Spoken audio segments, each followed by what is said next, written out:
Hello everyone, my name is James Klim and you're watching the Final Fantasy XIII-2 demo playthrough. I think me and DSP are like the only people who've done this so far, so I hope, people enjoy this playthrough. It's funny because I just finished Final Fantasy XIII and we're back already, so yeah. As I mentioned in my first impressions, I actually didn't like this game at all, but after playing it through a second time, I took my time and I wasn't in that bad of a mood, and I actually enjoyed the game significantly more than I did the first time. Then I played it the third time. I'm not gonna lie, I didn't like it the third time that much because I already did everything, so it was kind of, rehash and repeat, or rinse and repeat. So, but yeah, this playthrough is not as good as my second playthrough, which was me not filming at all, but regardless, I do everything in the demo, and I hope you enjoy it, and yeah, stay tuned for cutscenes coming up, and I'll try to explain everything to my best ability, and enjoy. When reaching for the future, we sometimes fall into the past. As we gaze upon events that cannot be changed, our hearts grow bitter with regret. And you, my dear Sarah, will you encounter your past here? How will you choose to deal with that pain?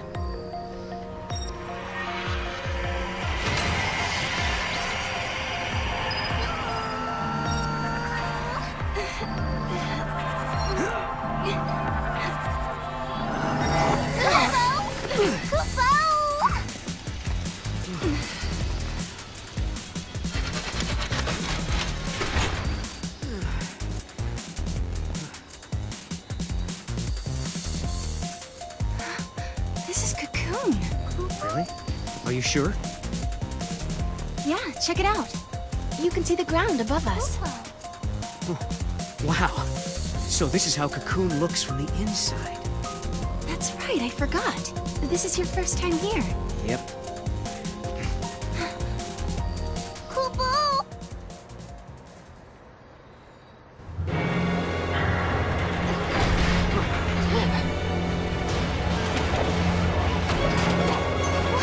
What is that? Look out!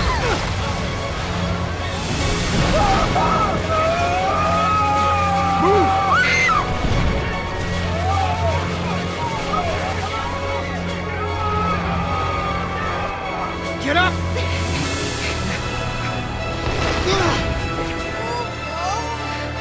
An arm? Yeah, and not looking to shake hands, I'm guessing.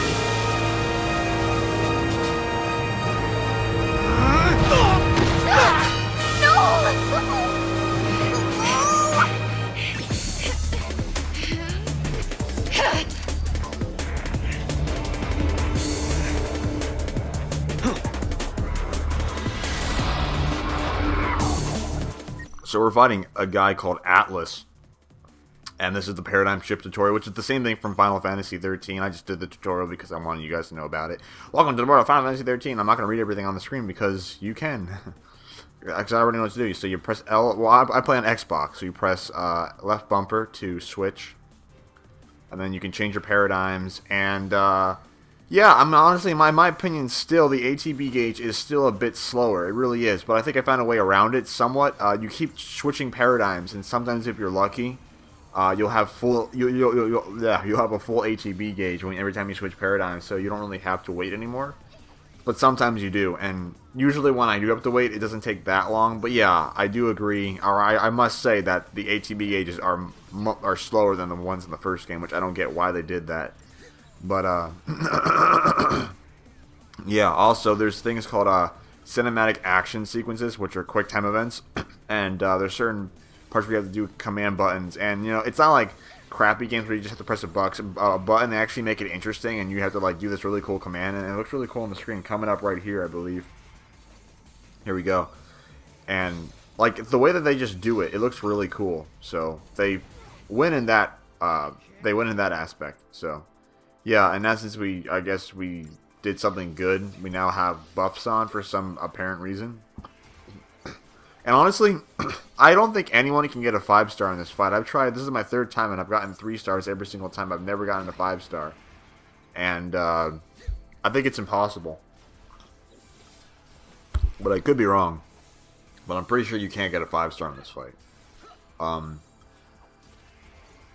So yeah, so while we're doing the same crap over and over and over again, I was actually looking at the Final Fantasy XIII-2 achievements on Xbox, and honestly, almost every single one is the exact same one in the first game, except for some minor things. By the way, I'm probably going to be talking through these things as well, because it's the same thing, cinematic action sequence. And this is like it's literally a interactive cutscene, which I think is pretty cool, and then we stagger him. So yeah, now he's staggered, and now we can take out his hand. Invisible giant. Voice acting wise, I think it's pretty good. I actually didn't really care for Noel at the beginning, but I'm starting to like him a lot more. Plus, his voice sounds extremely familiar. He sounds he sounds like the guy who did Tak in. Actually, he might be the same guy. I think he's the same guy who voiced Tak in like the Tak games. And I thought he voiced Astra Phoenix in like Yu-Gi-Oh GX, but it's someone else. But the voices sound almost identical. They do. So yeah, this is where we kill him. I don't get a 5-star, but whatever. And Atlas's hand goes down, and the cutscene rolls.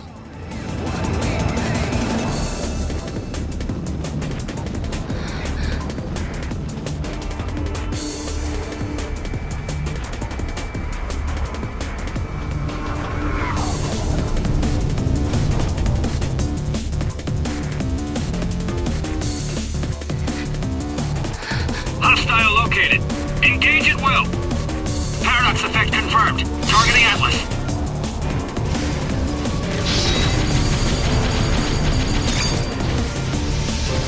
Fire!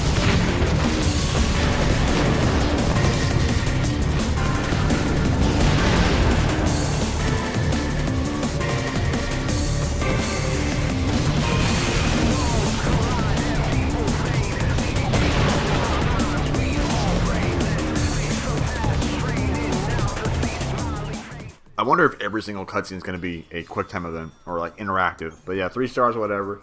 And actually, the first time I played this demo, I thought that this was the end of the demo, because this is like, thank you for playing the Final Fantasy XIII-2 demo. And I'm like, are you kidding me? That's it? That's it? And thank God it wasn't, because you do a lot more stuff. And I actually have to congratulate the people who did the demo on this. It's just like the real game, but the demo is really, really, really, really long. It's like probably around an hour and a half to 2 hours long if you take your time and do everything. I actually haven't done everything, like fully max everything out, but honestly, to me, it feels kind of pointless because it's a demo, and I'm not, and plus you can't save in the demo, which I don't get why you have to save in the beginning. And yeah, you pretty much have to do everything on one run. You can't quit, you can't save, you have to do everything on one run, and if you do quit, you have to do everything all over again. So in Final Fantasy XIII, there was a lot of complaints that it was too linear, and as you can see, the map is much more bigger. I might show it. I do show it coming up.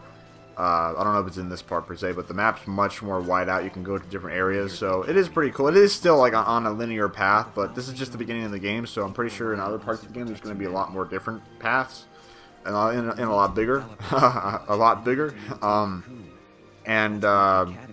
One thing I must say that I love about 13-2 over 13 is that when you like walking the characters, in 13 it was always kind of stiff. I mean, it was good, but like as you can see when I'm walking with Noel, like I can move anywhere I want, and like it's so fluent. It's really fluent. So I have to condemn. I keep saying condemned. I have to congratulate or clap my hands to the developers that it's much more fluent when doing the moving, which may not seem big at all to anybody. It's like, oh, you can move the character. Who cares? Oh, by the way, you can jump too. And on 13, there were like little circles where you can go, and that's the only way where the wow, I can't talk. That's the only time you were able to jump. Now you can jump anywhere you want, but if you want to get over those circles, you literally have to press B to do it. So in 13 you didn't have to do it. Now in 13-2 you have to press a button to do it, which isn't really that big of an issue. And I just realized that there was an item right there that I haven't gotten, so crap. Actually, yeah, like there's a few items in here that I actually never noticed, and I was watching DSP's videos. I'm like, oh wow, I never saw that item there. I don't even know how to get it. But with the Mog or the Mongol, which is what this thing is, I've never played any other Final Fantasy games besides 13 and this one, so I really have no idea what a Mongol is, and I never heard of one before. So I'm pretty sure the people who played other Final Fantasy games are like, oh, I know what a Mongol is, and I honestly have no idea what the hell it is. So yeah. I do love it though. I love it when it says Koopo. It's so freaking funny. It's adorable. It's adorable. Koopo. It's so funny. I love it when the thing. I don't know if it's a girl or a guy. I'm guessing it's a girl. Or actually, I don't even know. I don't know. It kind of sounds like a guy though. I don't know. Or a girl. I really don't. I think it's a guy. A guy Koopo or a guy Mog. So yeah. Yeah, the map's a lot bigger.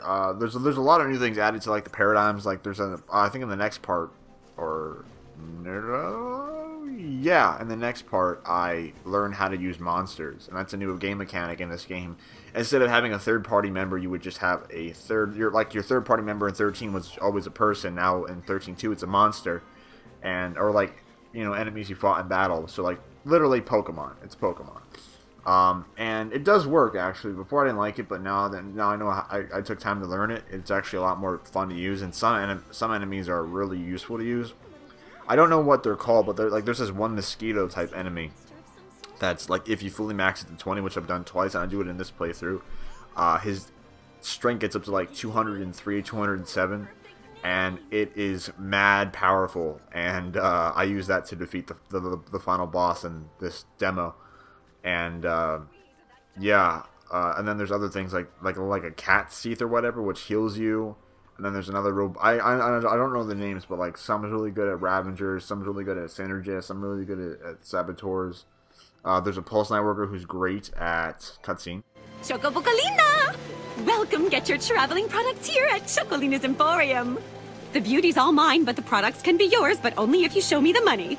This might be a once-in-a-lifetime choco-amazing opportunity, so don't miss out. I've never seen anyone like you before. Who are you? And what do you have for sale? I thought you'd never ask. A Pulse Nightworker who's great at Sentinel, and yeah. Fuck you. But yeah, so there's a lot of new stuff. Oh yeah, the Mog system, I think that's what it's called. Or no, the Mog clock. Enemies no longer appear in the game, so it is like Pokemon where you run around, or it's like a game without monsters. Yeah, there's no enemies on the in the map anymore, or the area. They just spawn randomly, and then you have a chance to either get a preemptive strike, which sometimes isn't a preemptive strike, a normal battle, or they're fully alerted and you have like debuffs on you. I kind of like the fact that there were monsters on the screen. It did make it feel a bit more alive, and you knew what you were fighting. Now you're just like, I don't know what the hell I'm fighting, and it's all random.